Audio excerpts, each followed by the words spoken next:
Hey there, storytellers. Welcome to the live stream. Today, we are going to start with some very sassy writing advice. Not from me. I'm going to give you my own writing advice in a minute.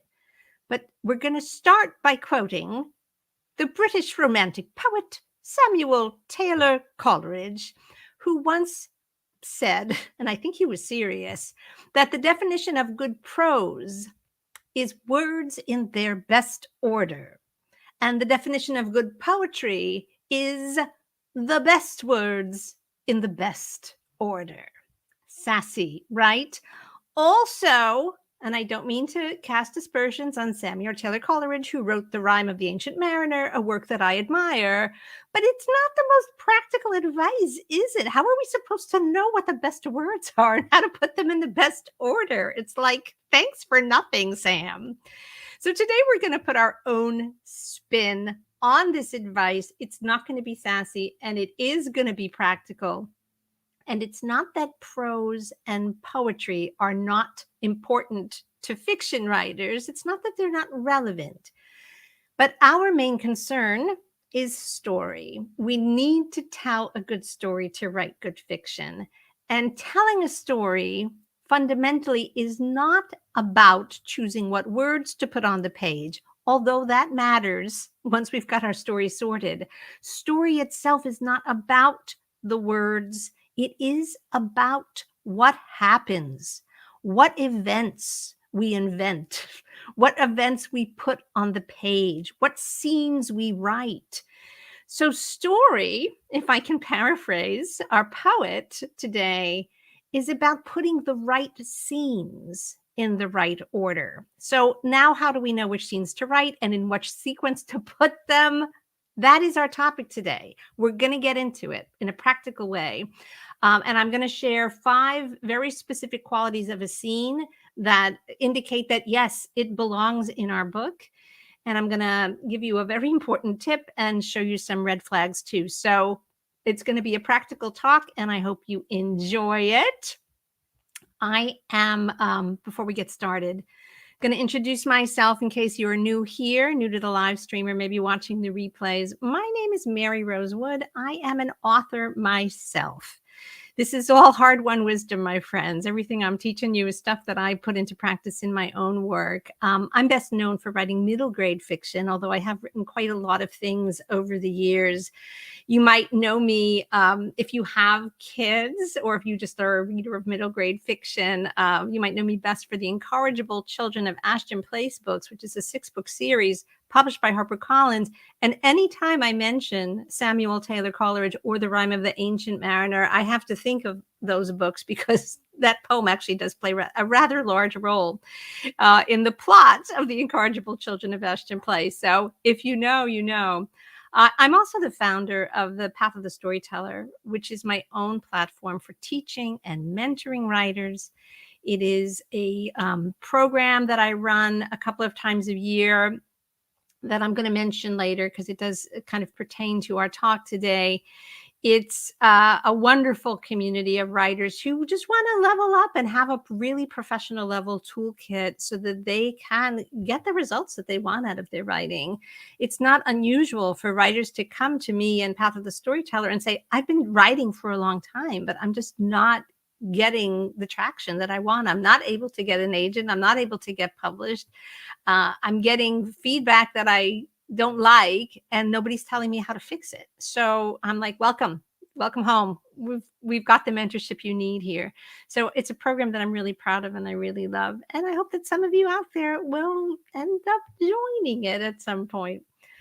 I also want to let you know, by the way, that if you're going to be filled with the impulse to write the right scenes in the right order after we're done, let me just, anyone who needs to know about this and doesn't already, there's a freebie on the Path of the Storyteller website that you can help yourself to. It's a collection of writing prompts. And the link I just put on the screen, it's www.pathofthestoryteller.com/challenge. Just go get it. It's free. It's 30 writing prompts. And after today's talk, they're going to really intrigue you, I think, because they themselves are organized in the order of story structure. So you'll learn a little bit about story structure if you go and do these writing prompts in the right order. Lots of fun, and that will also put you on my mailing list at Path of the Storyteller, so you'll know about all the cool stuff we do, and there's plenty of it. And speaking of what's cool about Path of the Storyteller, the people, the storytellers, I just want to say hi to some of the folks that are here watching live. Big hello to Bridget. Big hello to Anne. Welcome to Caroline. I'm so pleased you're here, Caroline. Anybody else who's watching, feel free to participate live in the comments. You can share your own insights, ask questions. That is all part of the fun of being live. And if you're watching the replay, awesome. That's awesome too. Subscribe to the channel. This way you'll get notified next time we talk about our favorite topics: story structure, writing craft, and the mindset of the working, thriving writer. All right, gang, let's dive into this content. This is a really central question. It's a kind of a deceptively simple question. And yet anybody out there who's tried to draft a novel knows that this is it. Like, this is really what we struggle with when we are actually working on a book. How do we know which scenes to write and in what sequence? Now, writers who are not focused on story might sit down to write and be very generative of words. They might like put down a lot of words and say, I wrote a page today. I wrote 500 words or 1,000 words today. But it's never clear, unless the writer's asking the right questions, whether they've made any progress in inventing a story, developing a story, or putting that story on the page. So I want to foreground everything I'm about to say by noting that we each have our own process. We each have the things that kind of turn us on creatively. If you're the type of writer that is a total pantser, that just likes to dive in and scribble, scribble, scribble and see what comes out, that's fine. I just want you to know that at some point in your process, if you want to write really good fiction of the kind that readers will really dig, you're going to have to become intentional about story structure. If you are the kind of writer that likes to think it all through in advance and have an outline, and you feel like story structure is your strength, great, more power to you. But you as well may discover as you draft that the events that you are coming up with feel like now they are going to have consequences. They're going to ripple, right? The effects of them are going to ripple through the story in a way that you might not have anticipated when you were in that kind of quick outlining mode. Maybe you weren't thinking through the psychological or emotional impact of some of the things that you were inventing. But now that you're filling it out, now that you're writing it down, you realize that no, there will be consequences of this scene. And what I've already kind of ballparked is happening next no longer feels right. So you too will have to make changes based on an intentionality about story structure. So respect your process, but know that your process is not the boss. Okay. You are the boss of your writing. And I'm going to talk about that more in a minute. Okay. So intentionality is such a good word. I just want to say that no matter what kind of book you're writing, for what age reader, doesn't matter. What genre of story, really doesn't matter. There are going to be types of scenes that exist in this draft that move the story forward. These are the scenes that tell story. As we say in the Path of the Storyteller program, they are packed with story energy. These are the scenes we want, okay? These scenes are the building blocks of the book that we're writing. In the Path of the Storyteller program, we actually go through a lot of different kind of iconic types of scenes that push story forward. And I want to be clear about this. It takes us 8 weeks of pretty hard work to go through the sort of full palette of all the different types of scenes that are very likely to appear in a well-told story, as I said, regardless of whether it's a picture book with few words in it, or an epic fantasy novel, or kind of a swift rom-com, or whatever, like whatever kind of book you're writing that has a story, it's going to have beginning, middle, and end. It's going to have a protagonist on a journey of change. These are the kinds of scenes that allow that to happen. So I don't want to mislead you into thinking I'm going to be able to give you all of that 8 weeks worth of intensive detailed content in this live stream. What I have done is I've kind of created 5 categories, 5 buckets of qualities that these storytelling scenes have. And I think we'll go through these 5 and you'll see that they're really very specific, and you can put them to use right now, even if you don't have the full nuanced beat by beat understanding of every particular type of scene that might end up in a story. These are the qualities that these scenes have. So let's get started. The first quality is this. In a scene with story energy, character is revealed under pressure. So these are 2 really, really important concepts already. One is character and one is pressure. Now, when we talk about character in fiction, there's the main character and there's everybody else. The protagonist, the hero, whatever terminology you like, that character is the reason that the story exists. Now, yes, many works of fiction might have a more complicated structure where there's a main character and then there are subplots and all the rest. But I just want to get like basic principles out there for you to think about. In a scene that tells story, character is revealed under pressure. So our reader is there to get to know this character. They're there to experience not only the events that happen in the external world of the story, but to connect in a really profound way with the character who's experiencing them. And I want you to think, and I don't mean this to sound silly, but if you are a gamer, if you play video games, or people who do, you have kids who do, that there's this quality of having an avatar, having a kind of a surrogate character that is you, that you operate, that you experience the game through. In a profound way, the main character of any story is that for the reader. The reader is identified with that character and is experiencing the story as if it's happening to them, but through this kind of representative avatar of the main character. So if we keep that character unrevealed, if we don't dig deep enough, if we don't reveal what's going on the inside, the reader is not going to have any handholds. They're not going to be able to hold on to the story. They're not going to engage. And we want an engaged reader, right? Now, just as in life, in fiction, character is not revealed when people are comfortable hanging around on the sofa, watching the latest season of Marvelous Mrs. Maisel, which I highly recommend. Character is revealed under pressure, right? Character is revealed when somebody has to deal with something. They have to make a choice. They've got to weigh current comfort against future gain. They've got to think about what their true values are. They've got to resist peer pressure. They've got to step into a leadership role when necessary, right? Like something is going on, and a person's reaction to a pressure-filled situation, something that jars them out of their comfort zone, that reaction reveals character. This is true of us. It's true of everyone we know, and it's true of our characters in fiction.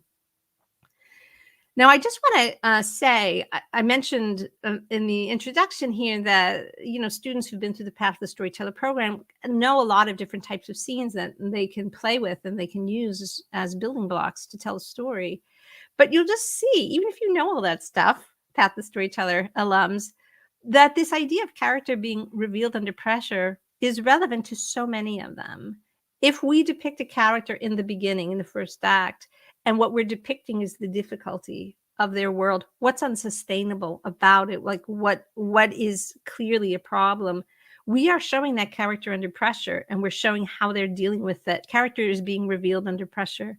If some invitation to adventure comes to our protagonist in the first act, that is a kind of pressure as well, right? It's a push outside the comfort zone. It's an invitation to do something difficult. How are they going to react? Even refusing the adventure is like a reaction under pressure that's going to reveal character. In the middle of a story, we know that our heroes are beset with obstacles as they kind of struggle through the long second act to achieve whatever mission they're on.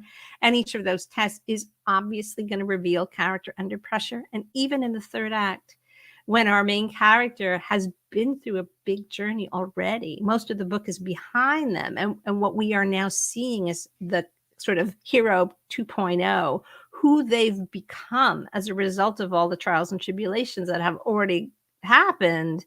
Now they've got to maybe make a big sacrifice, step into a leadership role, right? There's particular types of scenes that tend to show up in endings, but they also have this quality of true character being revealed under pressure. So I hope that makes sense. It's like a general principle. We always want to look at a scene and say, what character is being revealed? What's the pressure? What is being revealed, right? Those are the kinds of intentional questions we can ask to sort out whether this is truly a scene, right, that belongs in the book. So that's the first quality I want you to think about. Character is revealed under pressure. The second quality is so important. It's so simple, and yet writers sometimes forget about it. It's this: motives are pursued. So let's talk about motives and let's talk about pursuit. Motives, right, are what the characters want, what drives them. They may or may not be conscious of their motives. They may have motives that they're willing to admit. They may have motives that they're not willing to admit. Again, this is, good fiction, good storytelling is absolutely an examination of what it means to be human. So all of this stuff is true of us as it's true of our characters. But there is some motive. There's some need, desire, strategy, longing, nostalgia, whatever, like all of the types of things that motivate human beings, whether it's something as basic as the need for survival, or whether it's something as romantic as the need to be with your beloved, right? Or whether it's something as philosophical and even on a spiritual plane, as somebody trying to bring justice to a situation that is unjust. These are desires that characters have. And if there is no motive or desire present in a scene, this is a red flag. And it's very common for even really thoughtful writers to sort of not think enough about what's going on in terms of motive. They think of the main character in a sense as being like the observer of the events of the book. And so things keep happening to the main character, as opposed to the character having motive that they are, remember the verb, pursuing. So this second principle, motives are pursued, is really, really important. It's not enough for our main character to have motives. They've got to be acting in accordance with them. It's not like a character has a motive that is revealed on page 10 and they don't do anything about it until page 250. That's not okay. That's not good story structure. That's a lot of scenes in there that are not the storytelling scenes that we're looking for today. Okay, so motives are pursued. Could be something physical, emotional, intellectual. Like it could be so many things. The sky's the limit. Your imagination is the limit. But motives are pursued. So that's the second quality. The third quality of a good storytelling scene, and I see that we've got a question already in the comments from Jaren. I'm going to bring this up, Jaren, right now because I'm about to answer it, okay?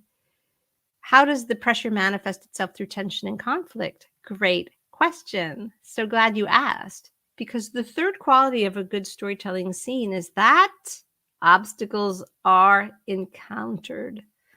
This is the word conflict that Jaren just introduced to the conversation. Obstacles are encountered. There is some kind of conflict. So think about this for a minute. We've got a motive that's being pursued. If the motive is achieved, the end, right? So almost by definition, we have to understand that the nature of a story is that the main motives of our principal character are not going to be achieved until well on in the story, like quite near the end. If they are in fact achieved, that's not a foregone conclusion either. And as I said, there's a lot to the kind of twists and turns of the types of scenes that end up in a well-told story that might include a moment where the hero is about to or thinks they're about to achieve their goal, or they do achieve their goal and it has really unintended consequences, and so some new problems need to be addressed in the third act. Like there's all kinds of nuances and stuff to explore about that. That's all part of that 8 weeks of story structure in the Path of the Storyteller program, right? There's lots to talk about. But this general principle is that there have to be obstacles, there has to be conflict, because the hero has to be constantly revealing themselves under this pressure and step by step going through a process of continuing to pursue their motives. So that's why we need so many obstacles. We need lots of different types of obstacles. Otherwise, it's repetitive. And otherwise, let's just say we give a hero the same type of obstacle over and over again. It's almost like going to the gym and having a workout, but you only do one exercise. You just like, oh, I have a dumbbell. It's 5 pounds. I'm going to do this. And tomorrow I'm going to go to the gym. I'm going to do the same. And I'm going to do this. That's my workout. It's like, you're not really getting much of a workout, right? You're not working out your legs. What about the other arm? What about increasing the weight? If we want to give our hero like a full character revelation, we've got to apply pressure in lots of different ways. And so when we think about conflict and obstacles, this is like the key to making sure that the hero's character is fully developed and fully revealed to the reader. It's always an opportunity to reveal character, okay?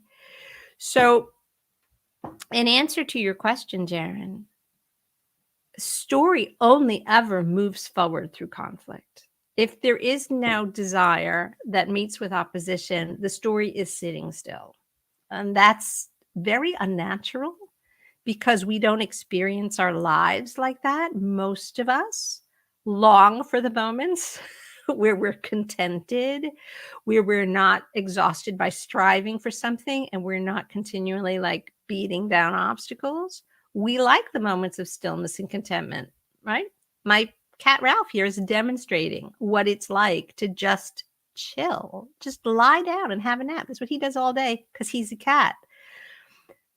In a story, it's this sort of artificial structure of a character in this extended, somewhat artificially protracted journey of action motivated by something that is continually meeting fresh obstacles. I think that's the answer to your question, Jaren. You use the word tension also, and that's a really interesting question in and of itself, because writers talk about the idea of tension, right? But what is tension? Tension is when there are high stakes and we don't know what's going to happen, right? So one of the things that we need to do in order to create tension in the reader, which is where we want the tension, because we want them to keep turning the pages to find out what happens next, is that we have to let them in on the motive, the obstacle, the stakes. And we have to do a good job being clear about what I call the rules of the world, right? So it's baseball season. I am actually going to a baseball game on Memorial Day, so this is top of mind for me. If I took you to the baseball game with me and you had never heard of baseball and you did not care which team was batting and which team was in the field, and you didn't know the rules, you had no idea what was going on, there's zero tension for you. It's just like random people in funny uniforms. Some of them holding balls, some of them have weird gloves on, one of them has got a bat and is swinging. It doesn't create tension because you don't know the rules and you're not rooting for any particular outcome. Yet, if you were a super fan of one of the teams and you knew all the rules of baseball, you are in a state of tension from the first inning until the last, because you know what's happening. You can trace the fortunes of your favorite team every inning, right? Every at bat, every pitch. You are engaged in the moment by moment unfurling of the story. So a story that has no clear rules cannot create tension in the reader. Okay, Jaren, that's a super important point, a little bit to the side of our topic today, but since you asked, I just wanted to speak to it, and I'm sure everybody can benefit from a reminder about that. The reader has to be in on it. We don't create tension by keeping the reader in the dark. It's quite the opposite. We have to let them in on what's happening. I have a great question here, also from Carolyn. I'm glad you asked this. Can I give some examples of different types of obstacles? Absolutely. Caroline, if you think about the stories that you like, it's very, it's like a bespoke suit. We talk about the bespoke suit of adventure that visits a hero. It means that the types of obstacles that are going to crop up for a particular hero on a particular journey, having a very particular adventure, are going to be unique. There may be, in just general terms, other characters who want to prevent our hero from getting whatever is being offered to them. Like a very dramatic and visual example that springs to mind is in the opening of the first Harry Potter books, when he has his birthday and there's this invitation to go to Hogwarts that is delivered in the form of a letter.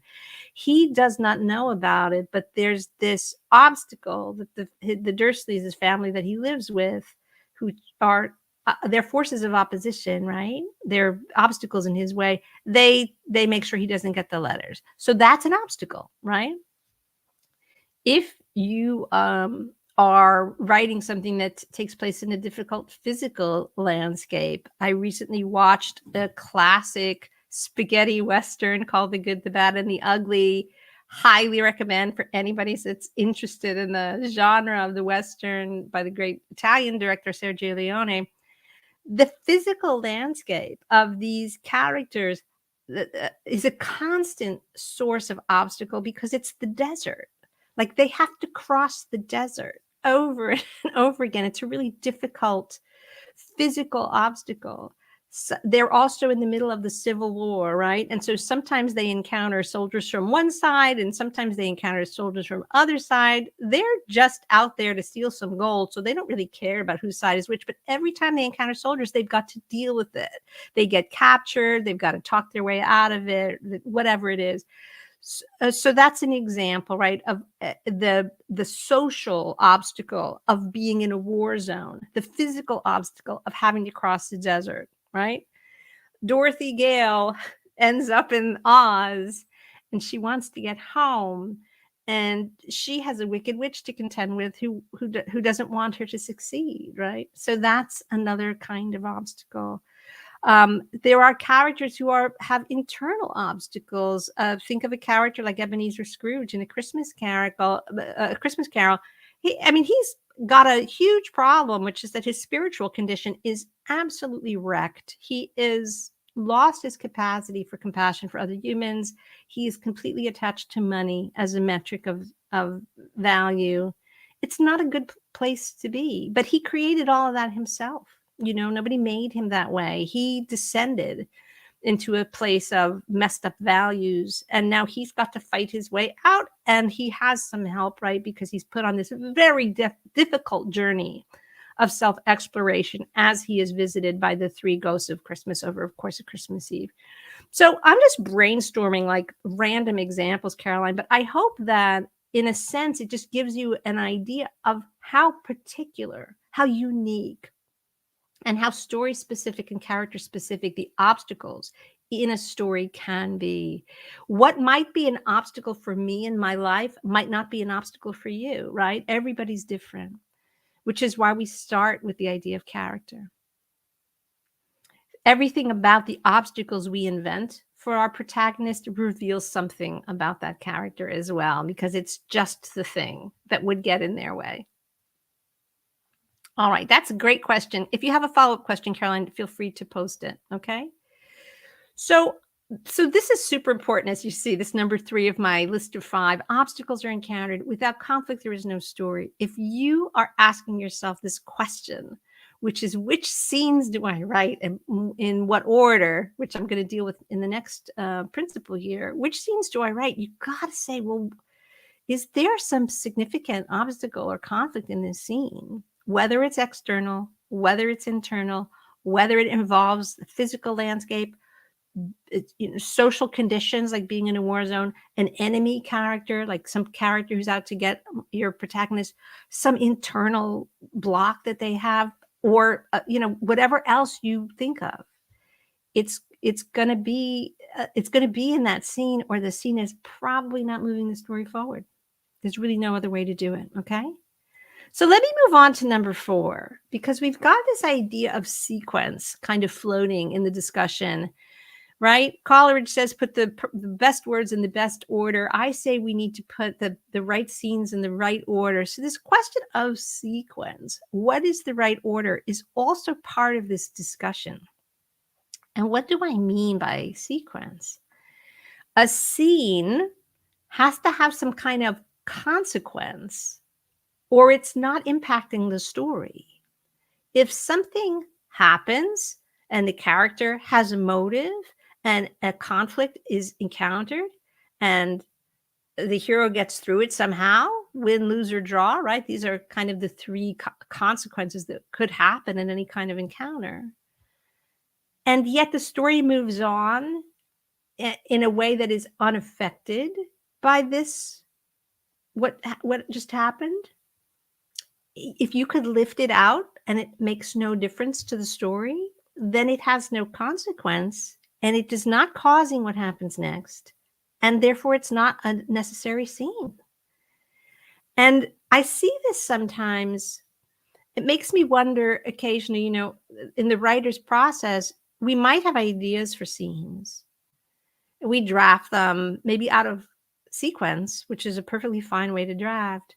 We haven't yet sorted out maybe what the through line is, what the hero's main mission is throughout the whole second act, but we've got like cool ideas for encounters they might have and the way that might go.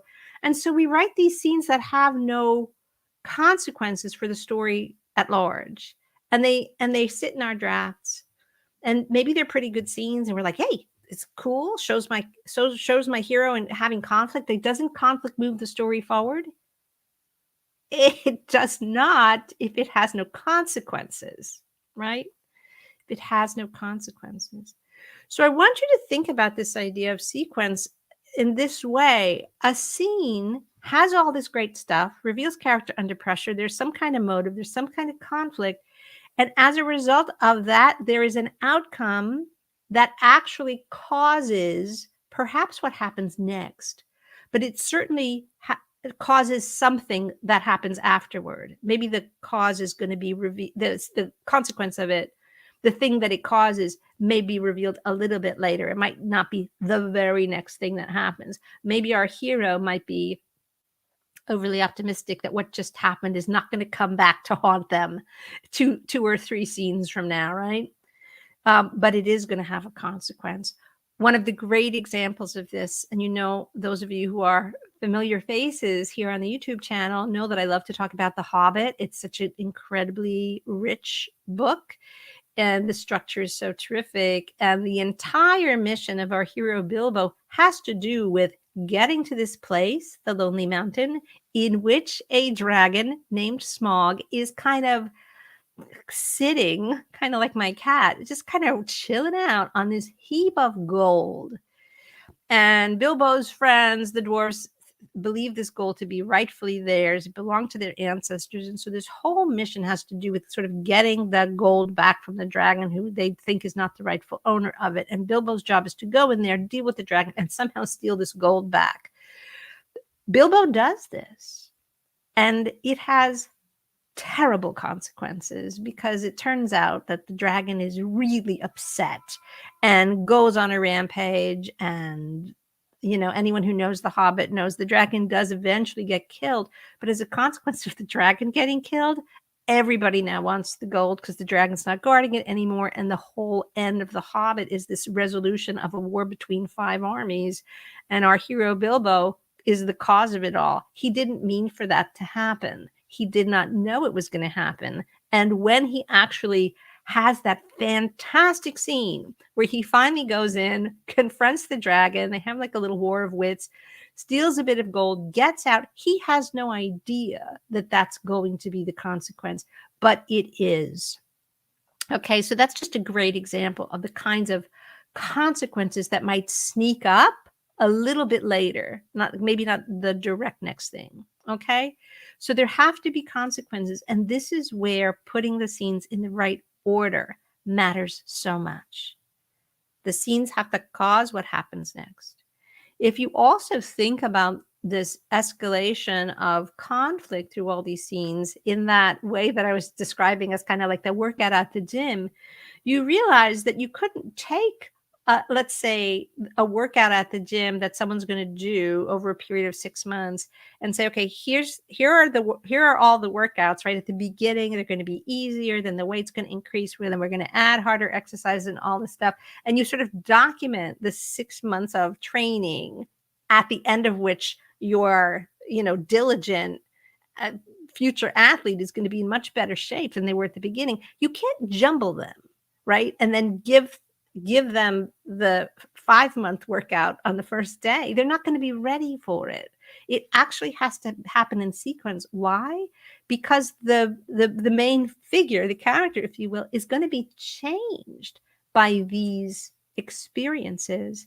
And so you can't keep dragging the same version of your character into scene after scene after scene as if the previous stuff didn't happen.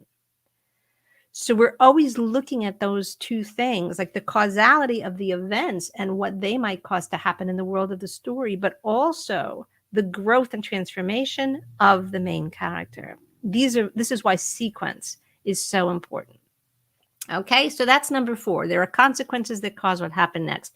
This is a quality of a scene that is worth keeping in your book. And I said there were 5, and they are, and you're going to see that we have arrived logically at this 5th principle, which is this: transformation happens. So part of the consequences of each scene have to do with the transformation of this character. If a character undergoes this experience that you've given them in a scene, and they are not changed by it, if it does nothing to them, if it doesn't change who they are, how they think, or what they feel they're going to do next, it's not moving the story forward. We are writing, when we write a story, basically a depiction of transformation. It's not casual transformation. It's the kind of transformation that, Ebenezer Scrooge goes through from beginning to end. It's the kind of transformation that a Bilbo Baggins goes through from beginning to end. It's big. It's satisfying. This is when the reader goes, wow, that was a great story, because so much changed. They got to take that ride of transformation along with the main character, because scene after scene after scene, you, the boss of the book, the author, were choosing to reveal character under pressure. You were choosing to give your protagonist motives that they actually pursued. You threw obstacles and conflict in their way again and again and again in a wide variety of ways. It wasn't always the same type of conflict. It was a full, complete workout. The things that happened in each scene had consequences and caused what happened next, either immediately or a little way down the path. And as a result of all of this, our hero and eventually in the third act, the world that they inhabit are going to be meaningfully and irrevocably changed. And that is what is a satisfying ending to the reader. If you think about the books you love, you'll know that this is true. If we get to the end and nothing's really changed, it's like, well, what was that all about? That's the very definition of a book that the reader says, well, I don't know, nothing happened. I kept reading. I didn't want to put it down, but I got to the end and nothing happened. It's like it never got started in a way. So these are not the books that readers recommend to their friends, and many readers will not finish a book like that. You know, it's just not engaging because nothing's happening. So scene after scene after scene, something has to change. Okay. So these are our 5 qualities. I'm just going to do a super quick roundup before we wrap up today. If you have any questions about them, this would be a really good time to add them to the chat so I can answer them. Okay. But our first quality that a good storytelling scene is going to have is the character is revealed under pressure. The second one is that there are motives that are pursued, right? Both of those things. The third one is that obstacles are encountered. We're never going to forget that stories move forward through conflict. Okay. No conflict, no story energy.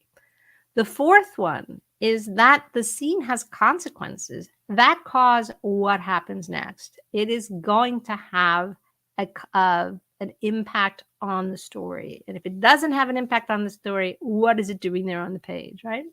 And the fifth one is that transformation happens. Transformation happens within the character, the main character, and by the time we get to the third act, the change in them is going to have an impact on the outside world. Some of the examples that I've mentioned are really good examples of how Bilbo's journey of adventure, his journey of transformation, yes, it changes him, but the world looks really different at the end of the book than it did at the beginning of the book, right? A Christmas Carol, the world is so changed, right? Even to the point, because Dickens is such a great storyteller, that the secondary character of Tiny Tim lives or dies based on whether our protagonist, Ebenezer Scrooge, succeeds in his journey of transformation. He does succeed, and therefore Tiny Tim lives, right? So that's an example of how this character transformation seeps out into the outside world. That is the essence of a satisfying ending, right? It's not just one character that's like, I kind of feel a little better about myself at the end. It's like, no, this was a meaningful transformation, right? Story is really a symbolic dreamscape. It's about us as individual humans, but it's also about the human journey collectively. And when we can start to include that in our work, it really, really makes a difference. All right, let me wrap up. So you can see from those 5 what the red flags would be, right? If you're reading a scene in your draft and there are like foggy motives, you know, like it's not really clear what the hero's motives are. If there's no conflict, if the hero either has no motives, they're not pursuing them, or they're pursuing them and they don't encounter any conflict or obstacles along the way, the scene is just not really got any story energy in it. If you write a scene and it has no consequence for the story, you know, I would take a close, hard look at why that's so. And if nothing changes within the character, this is also something to look at. So here's a tip that I want to give you. It's very tempting when we draft something we don't yet have a clear sense of what the story is, right? That we just follow the clock of our hero's life. We show them getting up in the morning, they brush their teeth, they have breakfast, they, you know, they go about their day. And we're sort of following the clock of the hero's life in order to find out what happens, perhaps. If this is a useful drafting exercise for you, I see nothing wrong with it. But you must kind of break up with your drafts at a certain point and become the boss of your book. Your draft is not the boss of your book. You are. You've got to take that stuff that you've written and you've got to go through it and look for the ideas that you were trying to come up with. And those ideas are ideas for scenes that move the story forward. And if you find yourself drafting without much intention and not coming up with ideas for scenes that move the story forward, you might need to be a little strict with yourself and realize that this sort of total commitment to pantsing and thinking that the story is going to write itself is not going to be the best use of your time. And I really want you to think about how you might get a little more intentional about thinking about story structure, even as you draft. Doesn't mean you have to know everything that's going to happen beforehand, but it does mean that you've got to take charge and be the boss of your book. We have an image that we use in the Path of the Storyteller program about scenes in a book. And it's this. Imagine a great pond, right? And in that pond, there are lily pads, right? So that's the solid place. That's where like a frog can land. And you've got to swim or hop from lily pad to lily pad, right? Now, if you think of those lily pads as scenes that move the story forward, and you realize that in order to get from this scene to that scene, to that scene, to that scene, time may need to pass. Your hero may need to change location. Maybe less significant events are going to take place, but they're not the key scenes that move the story forward. That's all pond, right? That's the stuff that we want to hop over or swim through briskly in order to get to the next lily pad. And you may end up writing a lot of pond in your drafts, but in revision, right, which is where the magic happens, you've got to be able to tell the difference. That, no, this stuff, yeah, I wrote 10 pages of stuff. It's just swimming to the next lily pad. I don't need to drag the reader through that wetness. I can just hop, quickly summarize. There are all kinds of tricks that you can do to really get us to the next scene that moves the story forward quickly. That is what the reader wants, okay? So cut all the swimming, just give the reader the lily pads. That is where the story happens. All right, my friends, I hope this was a useful talk. I enjoyed thinking through this topic with you. I so appreciate those of you who are here live, and I appreciate all of you who are watching the replay. If you're not already subscribed to this channel, I do want you to subscribe. I would love it if you did. If you found this content interesting, you can give the video a thumbs up. That is a big help to me, and I really appreciate when you do that. If you're watching the replay and you have questions, please leave a comment. I read them all and I'll hop in and answer. So I really invite you to participate and keep the conversation going. All right, my friends, thank you so much. I'm recording this the Wednesday before Memorial Day weekend in the U.S., the official kickoff of the summer season. So if you're in the U.S., I hope you have a wonderful holiday weekend, and I will see you all next week. Thanks so much.